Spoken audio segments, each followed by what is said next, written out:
All right. What it do? What's up? Your girl G here. Welcome back to my channel. Appreciate you for tuning in. What's up, you guys? We are going to talk about this episode of Love and Marriage Huntsville.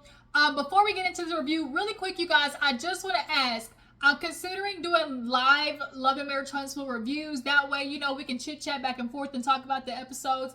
If that's something that you definitely would be down to do, y'all drop down in the comments and let me know. If that's something y'all would be into, doing a live review for Love and Marriage Huntsville, because I definitely want to get y'all's opinions on just the episode and the season. So, like I said, drop down in the comments and let me know. But for right now, I'm just going to do this, and y'all make sure to watch the playback.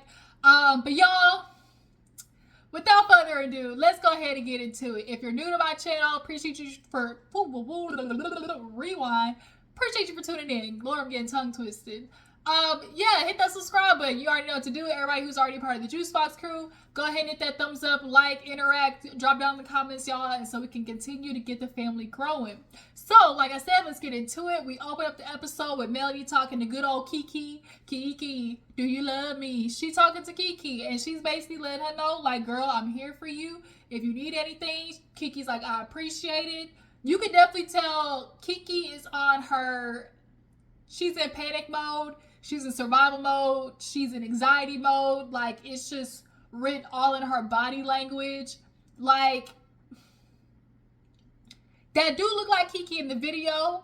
I'm not sure because there hasn't been no conviction yet. So it's just kind of like, is there a situation in which it's a girl who looked like Keke?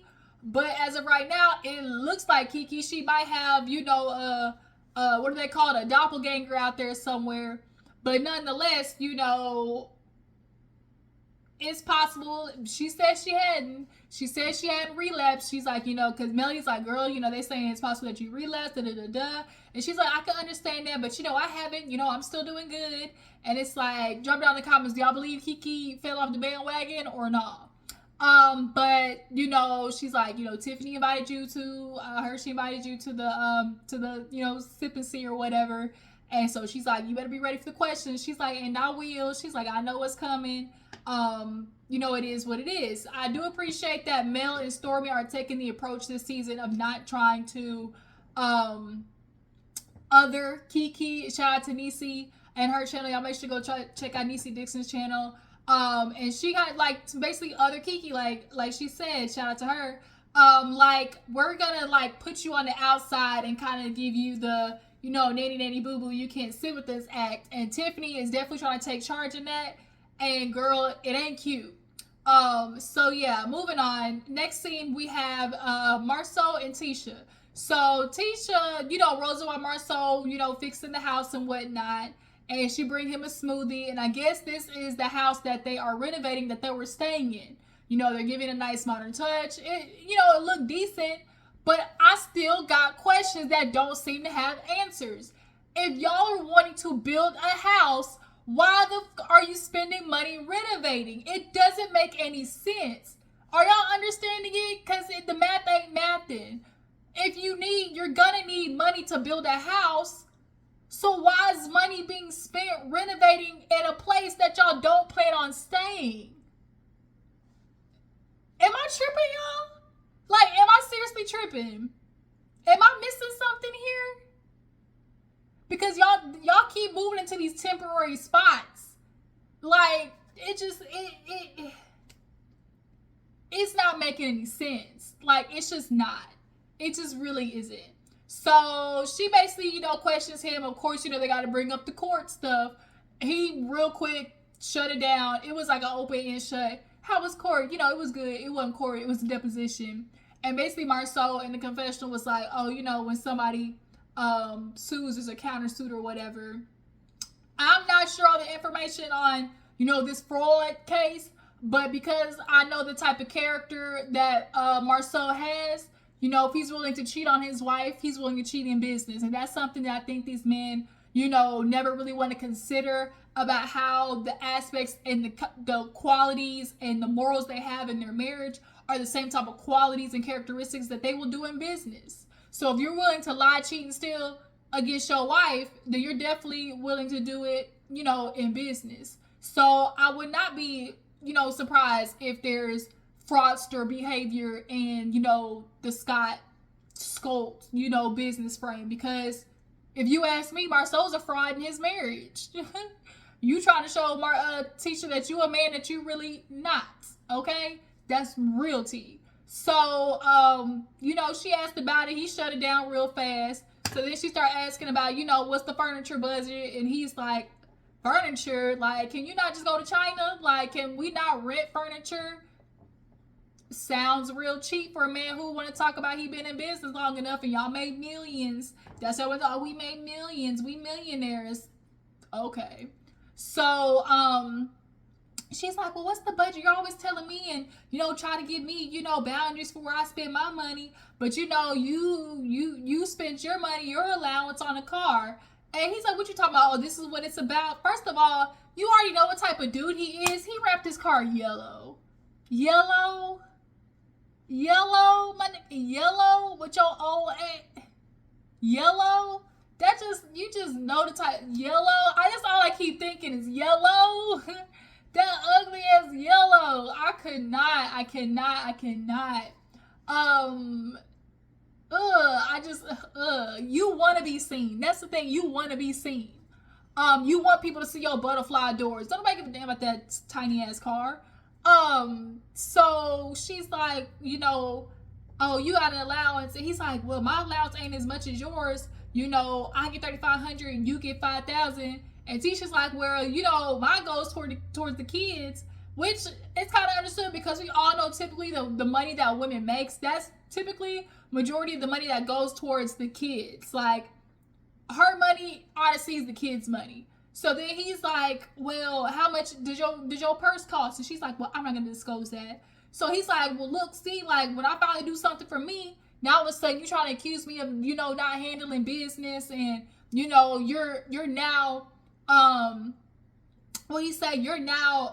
discrediting, all the work that I do. You see, Marsau's very good at taking something and twisting it in a way that makes the other person, he always wants to be owed an apology too. You see how he did that shit with Courtney and Stormi? Oh, I'll be waiting for an apology. He wants people to humble themselves when it comes to him. Marsaue, you are not the smartest in the room, trout mouth. Point blank, period. So now he want to flip the script and turn it into, oh, when you say something like that, you're discrediting all the work that I do. Oh, am I not doing all this? Any money that I do, I take it out of my allowance and build you a closet. When you want to have a building, I take it out of my allowance. When it comes to this, I take it out of my allowance. I don't ask you what you do with your money. You can burn it for all I care. But now you're sitting here saying that I don't do nothing. And Tisha's like, that's not what I said, which it isn't. She mentioned nothing about your lack of effort when it came to, doing stuff for her, the house. Like, that wasn't even the conversation. But you see how he deflected and turned it into that instead of what the conversation really was about. And who gives a damn that you spent your allowance money? You built, Tisha got a spot for you to literally rob him from under her. Tisha, I swear, the fact that she let Marsaue get away with that shit and taking her office, girl, I cannot. So now it'll flip to, oh, that's okay. That's what it is. Oh yeah. That's what it is. I just don't do nothing, And she's like, no, like that's not what it is. He's like, anytime you're apologizing, the less you speak, the better. Because she was just going on like, oh, like I apologize. I wasn't meaning to offend you. All I'm just saying is, and then he was like, well, apology usually works better, Tisha, when you talk less. Nigga, who the fuck you talking to like that? You want to talk about talking less? You need to talk less, Marsaue. Always trying to, speak jibber jabber, make sure you sound like the smartest in the room. You and Maurice have the same damn problem. Y'all talk too much. She's like, well, really, I was just trying to get around to what I want. He's like, what you want? A car, another SUV? Tisha, what the fuck you need another car for? Don't y'all have like 3 cars at this moment? What other y'all spending money on things? You want another SUV, but you not getting your house, man. it's not, y'all, watching them literally makes me sick.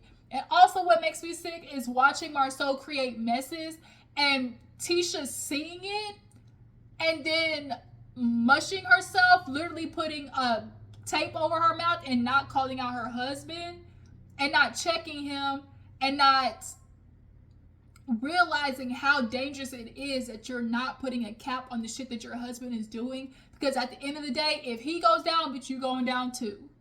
Trust and believe, because you're the one that, you know, it's been going around. Is your credit on the line? Is your name on the line? Signed on the dotted line for half of these businesses, Tisha. So yeah, you have absolutely every right to go behind your husband and double check shit if you ask me. But now we got this fraudster case going on, and Tisha, you better, you know, find out the details. If you don't find out, because that $5 million is gonna be on your ass. So, next up we have Stormi and Tiffany.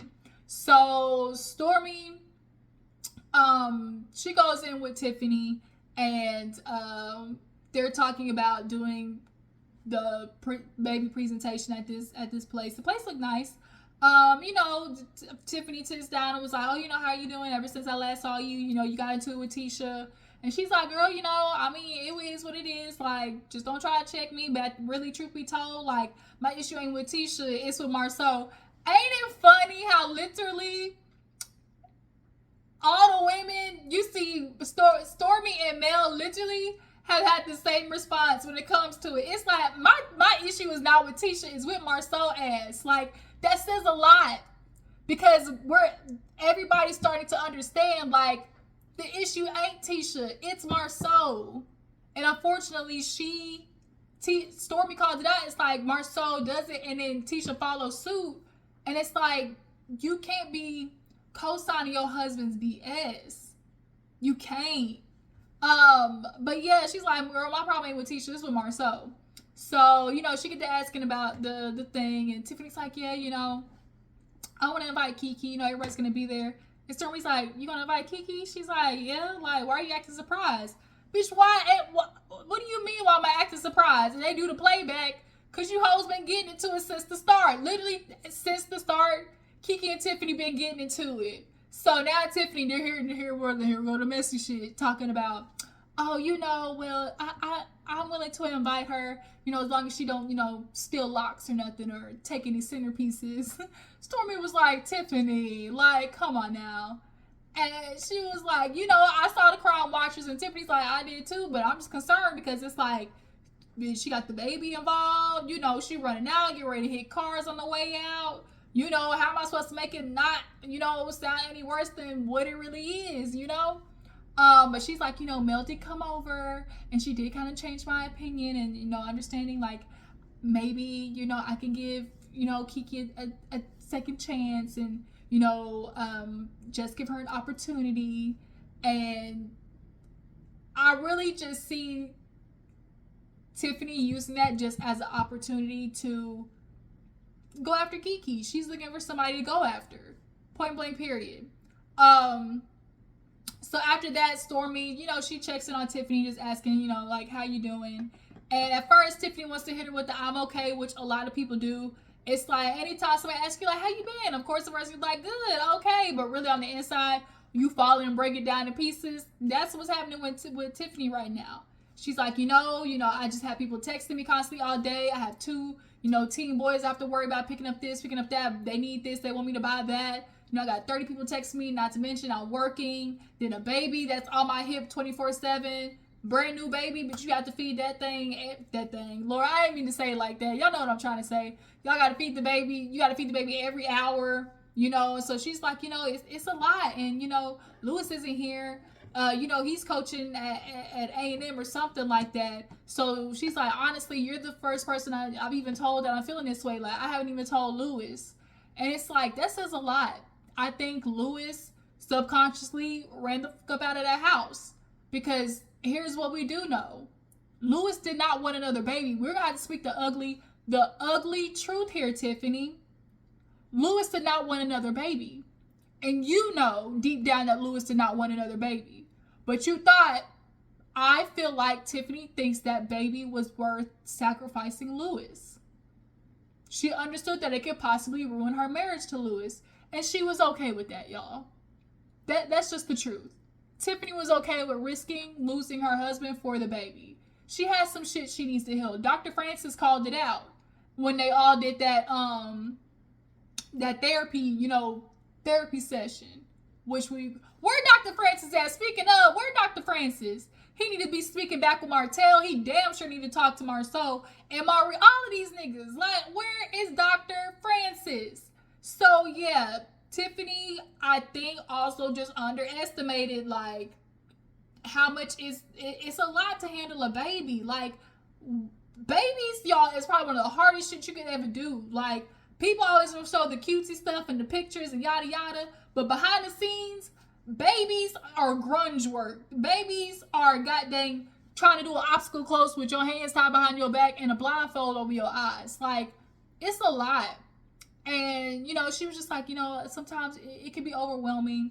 And, like, kind of this somber look, kind of came over her. And Stormi was like, girl, like, I'm going to cry. She's like, because I feel your energy, And Tiffany definitely looks sad. And which the thing, I think what's hard for her, too, is she's like, and Louis, he's my backbone.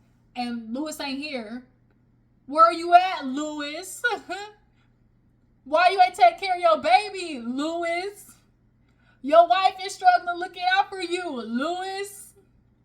But the thing is, Louis ran.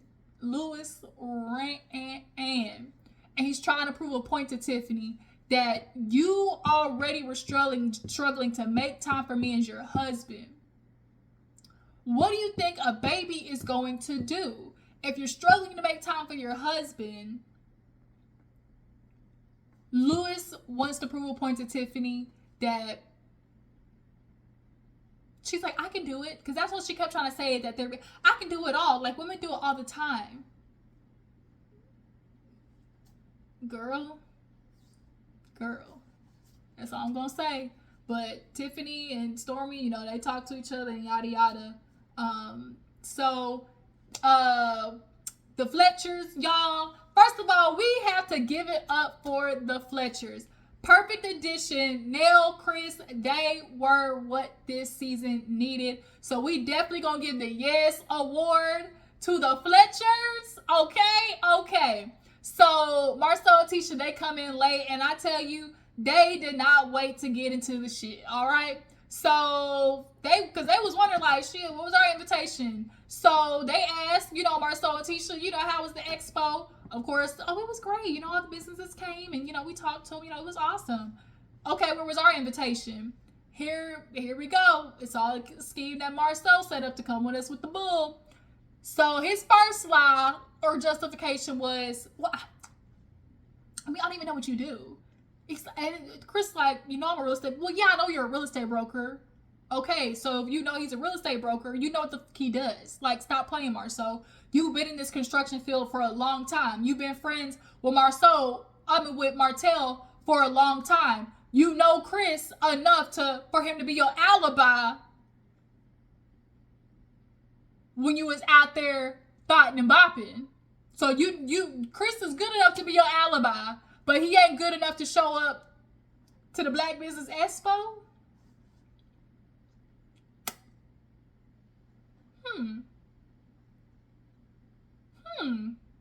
So that was the first lie. Oh, I didn't know what you did. So Nell was like, so what did you think we do? He's like, I just thought Chris was rich and you were his pretty wife. Marsau always has the capacity to try to either humble women or make sure they know that they are in no capacity equal to men or hold a candle to what men do. We're just supposed to sit back and be the wives. Oh, I just thought you were his pretty wife. Like Nell said, nigga, I've been in business damn near 30 years. And even Tisha was like, man, she on a daycare. He's like, what did you tell me? And Chris was like, I did told you because we were talking about business. Like, I told you. Oh, my bad. You told me. I just wasn't thinking about it. That was the second excuse. The first excuse he said was, I didn't know what you did. The second excuse was, oh, I mean, I just forgot. Like, I didn't really think about it, you know? And then, ain't it crazy how Tisha said that same excuse for Tiffany? I mean, I didn't know what you did. If you don't know what they did, what is the problem with calling and asking about it? So, Tisha was like, she run a daycare. And he was like, oh, you know, I mean, I guess, you know. And so he was like, I mean, I just didn't think about it. You know, I apologize about everything, you know. And Nell was like, okay, I don't believe you, though. Man, Nell was not here for the bullshit, okay? She's like, I don't believe you, though. He's like, what you mean? He's like, well, you know, I mean, also true. We just got to think about the fact that, you know, you're friends with people that, you know, we're necessarily not friends with anymore still. And like Nell said her confessional, it's got to be Mel because y'all two still with Martell. Marsau, you still good with Martell. So that means it's got to be Melody that, you know, is the problem. You know, Tisha helped trying to cover up too. Talking about, oh, you know, we just got to keep our distance because, you know, that is such a, you know, a tense relationship. But I find that real funny that y'all have such a tense relationship that you don't want to hang out or invite Nell or the Fletchers to be a part of the Black Business Expo. You got so much of a problem with that much involvement with Mel, but yet y'all were trying to ask Mel to be back a part of the comeback group. Y'all see how the math ain't mathing? Tisha and Marsaue, y'all literally sat down with Melody and asked her to be back a part of the group. Not only be back a part of the group, but be a speaker. And the only reason she was not a speaker is because y'all ain't want to pay. Y'all ain't want to give up the ducats. So that's when Nell called out. She's like, I mean, I heard y'all ain't want to pay for no speakers. So here go Marsaue again. Marsaue was just smoking mirrors. Like, I swear, I'm not going to let this nigga, I'm not going to let him get to me. It is men like Marsaue who just, ooh, chat my ass. Just make the roof of my gums to itch. I swear to God. So he talking about, oh, well, you know, this was a philanthropic thing, you know, so, you know, we paid for everything. So, I mean, yeah, if they want to speak, they should be really asking, like, oh, why didn't I charge them? And so I was like, huh? Did I hear that right? So then it's like, oh, well, I mean, you know, yeah, for real, because, like, if you're going to be a speaker, we wanted people with experience, you know, not somebody who's just new to it. You know, me and Maurice been in business a long time. I've been in my business a long time. Stormi been in business a long time, you know. So, you know, I'm not just going to be talking, like, having somebody come up to talk, and all they do is sell T-shirts. Oh, well, excuse the guy to me. Like, the Fletcher said, don't y'all sell T-shirts with black on the front? And you talking about, oh, I'm not going to have somebody stop speaking that's at the same stage as the people we're talking to. Well, absolutely you can, because if she's starting a business and new to business, that's where people are going to be starting at. So she can give advice on how it felt to start a business when people are wanting and coming to this expo because they're wanting to start a business. I swear. Marsaue is smoke and mirrors. And Tisha, you are putting up the mirrors every which way of trying to reflect and deflect everything off of what y'all's relationship is. So they move on, you know, oh my God, you know, they're like, well, we've been doing this a long time, you know, 29 years. Now all of a sudden, Marsaue, you want to start kissing ass, talking about, well, you know, y'all, you know, I really can't, you know, Chris, I can learn from you, you know, you've been in business a long time, of course, with the help, you know, of your wife beside you. Oh, now I can learn. Now all of a sudden, you can learn from him. Marsaue, shut your bitch ass up before we get to talking shit about you. Because that's how I'm feeling. Because that's definitely what was coming next. Because when Tisha said, oh, you know, have y'all dealt with cheating? They both was like, sure, yeah. Boy, when I tell you Marsaue was like, skirt. Time out. Let's not rewind. He shut that shit down so fast. Tisha was like, I mean, you know, they've been married for, you know, 30 years. Because Tisha over there was, oh, you know, that's how you do it, 29 years in Marsaue. And the Fletchers knew when they came on, like, this probably was going to come up in conversation. So that's why it was no problem for them to admit it. Like, we came on the show and understand we're going to have to talk about our life.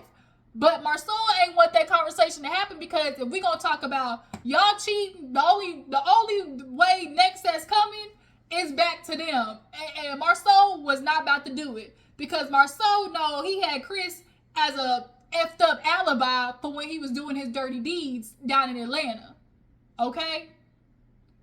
Marsaue shut that down so fast. It was too hilarious. I mean, oh no, that's offensive. And Tisha's like, well, I'm sorry if it's... And they were like, no, I wasn't offended. Well, if it was me, I'd be offended. Well, we're not talking about you. So since they said they're not offended, Tisha, go ahead and ask your questions. But Marsaue, nah, every time Tisha tried to talk, he was just speaking over her. Watch that back. He was just speaking over her because he was not trying to go down. He was like, wrong road, wrong road. Marsaue, you're only making yourself look more guilty with your jazz. I can't.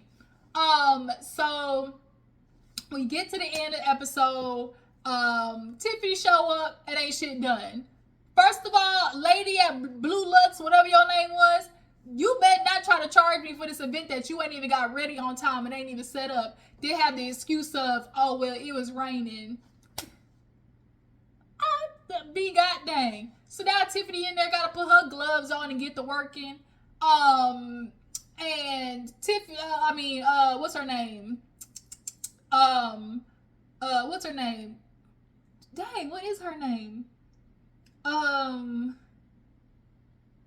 Stormi. I'm like, dang, the Stormi come in. She's like, dang, I feel bad, like, having to help and everything. That's what they were struggling. So Keke come in and she's like, did I miss something? Like, I know I ain't early.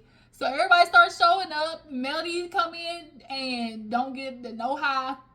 She got back from Stormi. Hey, Stormi. Stormi looking at her bag like this. Like, girl, you heard. Stormi, it wouldn't kill you. Be like, just a quick little, head nod if that's how you was feeling. But it's whatever. Like Mel said, it's whatever. So, they get to start talking about the Expo. And Keke and Stormi was like, she's like, girl, I had a problem because Marsaue really tried to come for me about $100. And Melody's like, who'd you get into it with? She's like, Marsaue. And she's like, I did not like her, that business. And Keke's like, well, I didn't even know that we paid until Maurice literally just told me.